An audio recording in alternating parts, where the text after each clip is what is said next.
के साबिक वफाकी वजीर शेख रशीद अहमद कहते हैं कि अब शहबाज शरीफ सिर्फ CDA का वजीर आजम रह गया। मुतालबा किया कि शहबाज शरीफ इसी हफ्ते कौमी असम्बली को तोड़े। इमरान खान सबको घर भेज कर जाएगा, ये भी कहा शेख रशीद ने। उन्होंने कहा कि जितनी जल्दी कौमी असम्बली का इलेक्शन हो पाकिस्तान के मफाद में है। इमरान खान ऐसा कोई फैसला नहीं करेंगे जो कि मुल्क के खिलाफ हो। मीडिया से गुफ्तगू करते हुए शेख रशीद का कहना था कि लक्ष्मी चौक पर नून लीग का जनाजा निकला है। आसिफ जरदारी ने नून लीग को ख़त्म कर दिया। मौलाना फजलुर रहमान आकर कुल पढ़ाएं। आसिफ जरदारी खुद सदर और बेटे को वज़ीर आज़म बनवाना चाहते हैं। शेख रशीद ने कहा कि उन्होंने IMF से बहुत गलत डील की है। शहबाज हुकूमत को कतर सऊदी अरब से कुछ नहीं मिलने वाला। कल के इलेक्शन से इस्टेब्लिशमेंट को भी इज्जत मिली है। आपके लाहौर के दिल से 3 जगह बल्ले ने आपको मारा 4 सीटों में। कल के इलेक्शन से एस्टेब्लिशमेंट को भी इज्जत मिली है। कल के बावकार इलेक्शन से, गैर जानबदार, शफाफ और साफ इलेक्शन से अवाम में खुशी की लहर गई है। अवाम की खुशी इसी में थी कि एस्टेब्लिशमेंट अपना काम करे, सियासतदान अपना काम करे। वो कुकड़ी कहाँ गया? अब वो कुड़क हो गया। कुकड़ी को इमरान खान ने कुड़क कर दिया है। ख़त्म, केस ख़त्म, पैसा हजम। नून लीग दफन कर दिया। आसिफ जरदारी और सब ने लक्ष्मी चौक में मौलाना फजलुर रहमान आके कुल पढ़ाए। कल कोई हल नहीं है। शहबाज शरीफ इसी हफ्ते में हुकूमत को तोड़े, कौमी असम्बली को, इलेक्शन का ऐलान किया जाए, बैठे आपस में, एक केयर टेकर हुकूमत बनाई जाए। पंजाब ज़िमनी इलेक्शन के बाद हुकूमत के 3 इत्तेहादियों का राब्ता हुआ है। नवाज शरीफ, आसिफ अली जरदारी और मौलाना फजलुर रहमान की टेलीफोनिक गुफ्तगू हुई। तीनों रहनुमाओं ने पंजाब के ज़िमनी इंतखाबात के नताइज और सियासी सूरत हाल का जायजा लिया।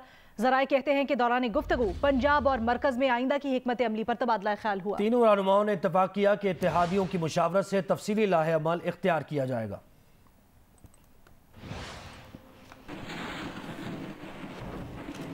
वज़ीर आज़म शहबाज शरीफ ने कहा है कि ज़िमनी इंतखाबात के लिए अनथक कोशिशों पर वो नून लीग के रहनुमाओं और वर्कर्स के मशकूर हैं। एक बयान में शहबाज शरीफ का मजीद कहना था कि मरियम नवाज ने पार्टी के लिए बेहतरीन इंतखाबी मुहिम चलाई। पुरअमन इंतखाबात के इनेकाद पर हमजा शहबाज की क़यादत में पंजाब हुकूमत मुबारकबाद की मुस्तहिक है।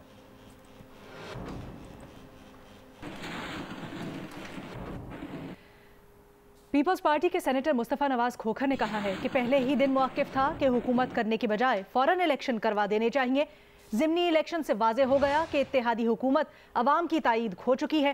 पहले भी कहा था IMF से डील फ्रेश मैंडेट वाली हुकूमत को ही करना चाहिए। मुश्किल फैसले वो हुकूमत करे जिसके पास 5 साल का मैंडेट हो। सेनेटर मुस्तफ़ा नवाज खोखर का कहना था कि हो नहीं सकता कि महंगाई आसमानों से बातें करे और अवाम हमें फूलों के हार डालें।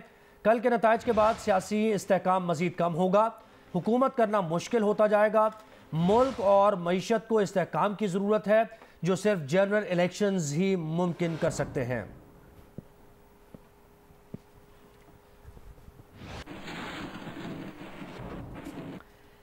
वफाकी वज़ीर इत्तलात मरियम औरंगज़ेब ने कहा है कि पंजाब की अवाम ने हमेशा मुस्लिम लीग नून पर मुकम्मल एतमाद का इजहार किया है। पंजाब की अवाम की मिसाली खिदमत का सफ़र उसी जज्बे और रिवायत से जारी रखेंगे। पंजाब की इन 16 सूबाई नशिस्तों पर मुस्लिम लीग नून को और मजबूत करेंगे।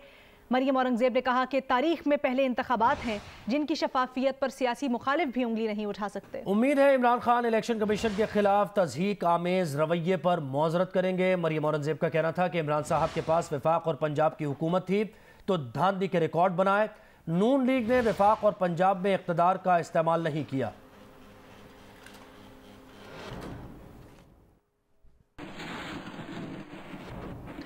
जबकि पाकिस्तान तहरीक इंसाफ के रहनुमा और साबिक वजीर कानून पंजाब राजा बशारत कहते हैं कि हमजा शहबाज को इखलाकन इस्तीफा दे देना चाहिए। धांधली के बावजूद तहरीक इंसाफ ने वाज़े अक्सरियत हासिल की। अवाम ने लोटों को यकसर मुस्तरद कर दिया है। हमजा शहबाज इस्तीफा नहीं भी देते तो अब फैसला हो जाएगा। राजा बशारत का कहना था कि इनमें इखलाकी जुर्रत नहीं। मुझे नहीं लगता कि ये अब इजलास में आएंगे। वफाक में वज़ीर आज़म शहबाज शरीफ की हैसियत अब बाकी नहीं रही।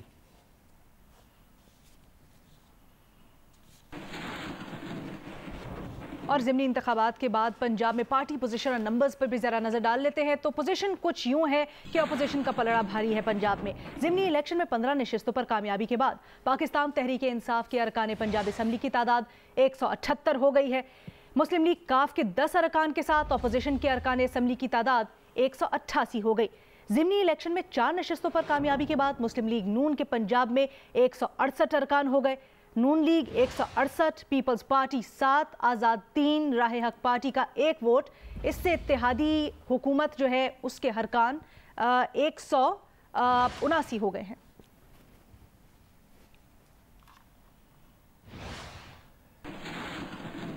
आगे बढ़ते हैं। रहीम यार खान के करीब दरिया सिंध में बारातियों से भरी कश्ती उलट गई। दरिया से मजीद 4 अफराद की लाशें निकाल ली गई। कश्ती उलटने के वाक़े में जहाँ बहक अफराद की तादाद 7 हो गई। असिस्टेंट कमिश्नर का ये बताना है। डूबने वाले मजीद 8 अफराद की तलाश जारी है। असिस्टेंट कमिश्नर ये बताते हैं साथ ही साथ कश्ती में 50 अफराद सवार थे और 35 अफराद को फौरी बचा लिया गया था।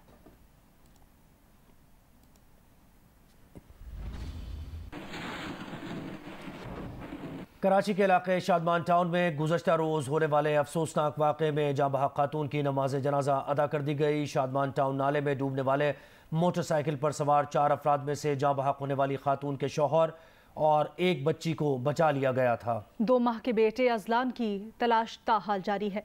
मजीद इससे मुतल्लिक तफसीलात जानते हैं अपने नुमाइंदे खावर खान से। खावर, बताइएगा क्या ताज़ा तरीन इससे मुतल्लिक इत्तलात है?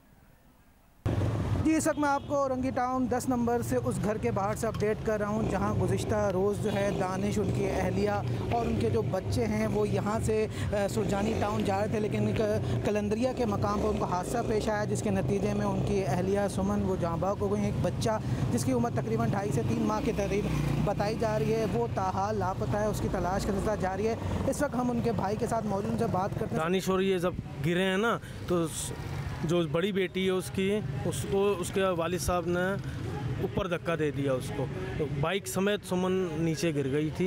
बाइक भी चली गई, बाइक उस तरफ से निकली, इतना प्रेशर था। उसके हाथ में एक बच्चा था और बीच नाले पे सरिया था, पता नहीं क्या था, कोई चीज़ फंस गई उसके ना। सुमन की नमाज जनाजा अदा कर दी गई है। इस वक्त सूरत हाल ये है कि ये मुतालबा कर रहे हैं हुकाम से कि जी हर दफ़ा बारिश के बाद ये सूरत हाल होती है कराची में, कोई ना कोई एक प्यारा जो है वो इस दुनिया से रुखसत हो जाता है। तमाम तर सूरत हाल जो है इस वक्त तक हुकाम की जानिब से कोई रब्ता नहीं किया गया है इस फैमिली से कि इनकी कोई दाद रसी की जा सके।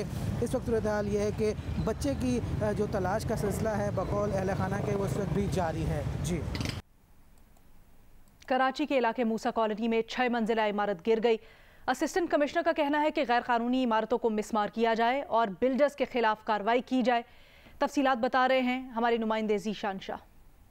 जी बिल्कुल, आज सुबह मूसा कॉलोनी में वाक़ई 40 गज पर बनी हुई 6 मंजिला इमारत ज़मीन बोझ हो गई। इमारत इतनी ऊंची थी कि जब वो गिरी तो अपने बराबर वाली इमारत को भी उसने अपनी लपेट में ले लिया और ज़मीन बोझ हो गई था। हम खुशकिस्मती से इस वाक़े में, इस हादसे में कोई जानी नुकसान नहीं हुआ। गुज़िश्ता रात से ही इमारत में क्रैक्स पड़ना शुरू हुए थे जिसके बाद में इलाका मकीनों ने इस इमारत को खाली कर दिया था। मेरे साथ इस वक्त इस एरिया के असिस्टेंट कमिश्नर दादन लाशारी साहब मौजूद हैं, हम उनसे बात करते हैं। दादन साहब, अब बताइए कि क्या आप लोगों ने लायामल तैयार किया है? अब लायामल ये होगा कि इसकी जो करीब वाली बिल्डिंग है जो वीक हो गई है तो वो हम खाली करवाएंगे और फिर वो भी डिमोलिश करवाएंगे और जो बिल्डर है उसके खिलाफ लीगल एक्शन। जैसा कि असिस्टेंट कमिश्नर ने बताया कि जो यहाँ जो मालिक है जिसने ये बिल्डिंग बनाई थी उसके खिलाफ कानूनी कार्रवाई अमल में लाई जाएगी। साथ ही साथ 2 इमारतें और इस वाक़े के अंदर बताया जा रहा है कि वो भी कमज़ोर हो गई हैं, लेकिन अब उनको भी जो ना खाली करा लिया गया है और अब उन इमारतों को भी डिमोलिश कराया जाएगा। ये मूसा कॉलोनी का इलाका है, जितनी भी इमारतें बनी है वहाँ पे सिंध बिल्डिंग कंट्रोल अथॉरिटी ज़िले इंतज़ामिया ने इस बात की तस्दीक की है कि कुछ भी यहाँ पे ये सब कुछ इलीगली तौर पर कंस्ट्रक्ट किया गया था। छोटी जगहों पर ऊँची इमारतें बनाई गई थी जिसकी वजह से ये हादसा पेश आया। जी, IMF को पाकिस्तान में मुजव्वज़ा निगरान हुकूमत से मुज़ाकरात में कोई एतराज़ नहीं। ज़राए का बताना है कि पाकिस्तान सऊदी अरब से SDR कोटे के तहत फंड्स हासिल कर सकता है। नुमाइंदा जियो न्यूज़ अशरफ मलकम ने में ज्वाइन किया है। अशरफ, क्या डिटेल्स हैं आपके पास?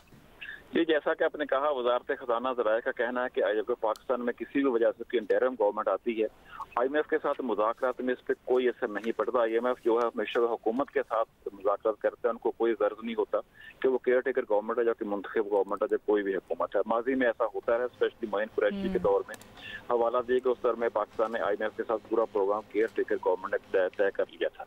दूसरी एक अहम चीज़ थी कि पिछले दिनों वज़ीर खजाना ने भी कुछ बात ऑन द रिकॉर्ड की थी। आज ज़राए ने बताया कि सऊदी अरब का जो कोटा बनता है IMF के साथ कर्ज का, वो कोटा सऊदी अरब ने ऑफर किया है पाकिस्तान को कि वो कोटा बजाय सऊदी अरब के पाकिस्तान वो कर्ज IMF से बराह रास्त ले सकता था। वजारत खजाना का कहना था इस सिलसिले में वाज़ेह मसाले मौजूद हैं कि एक मुल्क ने दूसरे मुल्क के लिए अपना कोटा ट्रांसफर किया और उसके साथ साथ जो इसमें ज्यादा अहम चीज है कि पाकिस्तान और IMF की इस वक्त इस कोटे की मुंतकिली के लिए बातचीत हो रही है।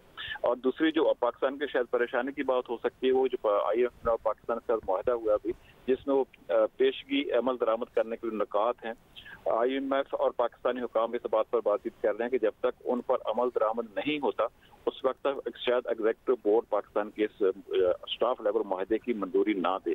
जो अमल दरामद के लिए पेशगी नकायत हैं उनमें क्या है, उनमें पेट्रोलियम मसनूआत पर टैक्सों का मामला है, PDL का मामला है, GST का मामला है, तमाम सब्सिडीज को खत्म करने का मामला है और इसके साथ साथ जो नेपरा की तरफ से वक्त नोटिफिकेशन जारी होते हैं उन पर फौरन अमल दरामद का मामला है और फ्यूल एडजस्टमेंट की मद में फैसले करने से हुकूमत ने उनको भी फौरी तौर पर अमल दरामद करने के लिए मुआहदा पाकिस्तान का हो चुका है। इन पर IMF के एग्जीक्यूटिव बोर्ड की मीटिंग से पहले अमल दरामद होगा तो बोर्ड इसकी मंजूरी देगा, जिसकी वजह वजारत खजाना ये दे रही है कि माजी में पाकिस्तान ने मुआहदे करके उनकी खिलाफ वर्जी की है जी। इसलिए ट्रस्ट डेफिसिट हो सकता है शुबा जाहिर किया जा रहा है। बड़ी तशवीशनाक बड़ी अहम बात बता रहे हैं अशरफ मलखम, बहुत शुक्रिया आपका।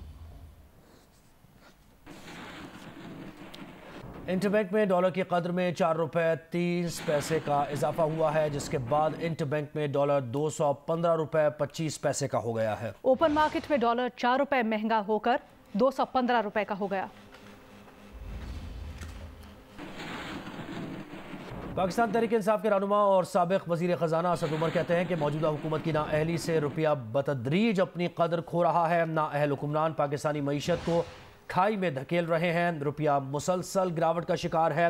डॉलर 215 रुपये से तजावुज़ कर गया है। ये सियासी गैर यकीनी सूरत हाल मईशत को तबाह कर रही है।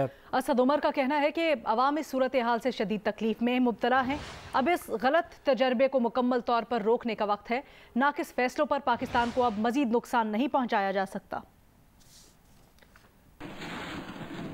शिमाल मशरक़ी बहरा अरब पर मौजूद डिप्रेशन आज सुबह कमज़ोर होकर वाज़े हवा के कम दबाव में तब्दील हो गया है। इसके ज़ेर असर कराची समेत सिंध के मुख्तलिफ इलाकों में बारिश का इम्कान है, जबकि शहर में अब भी वक्फे से बारिश का सिलसिला जारी है। उनीबा ज़मीन शाह रिपोर्ट करेंगी। कराची में वक्फे से बारिश का सिलसिला जारी है। कहीं धूप आ जाती है तो कहीं बादल कुछ देर के लिए बरस भी जाते हैं। महकमे मौसमियात के मुताबिक शुमाल मशरक़ी बहरा अरब पर मौजूद डिप्रेशन आज सुबह कमज़ोर पड़ गया। डिप्रेशन कमज़ोर होकर वाज़े हवा के कम दबाव में तब्दील हो गया। हवा का कम दबाव कराची के जुनूब मगरिब में शुमाल बहरा अरब में मौजूद है। सिस्टम मजीद कमज़ोर होकर मगरिब में हरकत करते हुए ओमान के साहिल की जानिब जाएगा, लेकिन जाते जाते कराची समेत सिंध में आज हल्की से मुतदिल और कहीं तेज़ बारिश का बायस बनेगा। डिप्रेशन जो है कन्वर्ट हो गया है, यानी वो फेल हो गया काफ़ी हद तक। अब लो प्रेशर एरिया की सूरत में है। Well mark low pressure area, लेकिन शाम तक लो प्रेशर एरिया में कन्वर्ट हो जाएगा। तो अब इतने तेज स्पेल का इम्कान नहीं रहा कराची में भी। आइंदा 12 घंटों के दौरान समंदर नाहमवार रहेगा। सिंध और बलूचिस्तान के माहिगीरों को आज शाम तक समंदर में ना जाने की हिदायत की गई है। माहिरीन मौसमियात के मुताबिक एक और मानसून सिस्टम 23 जुलाई से असरअंदाज हो सकता है। कैमरामैन मोहम्मद साजिद के साथ उनीबा ज़मीर शाह, जो न्यूज़, कराची।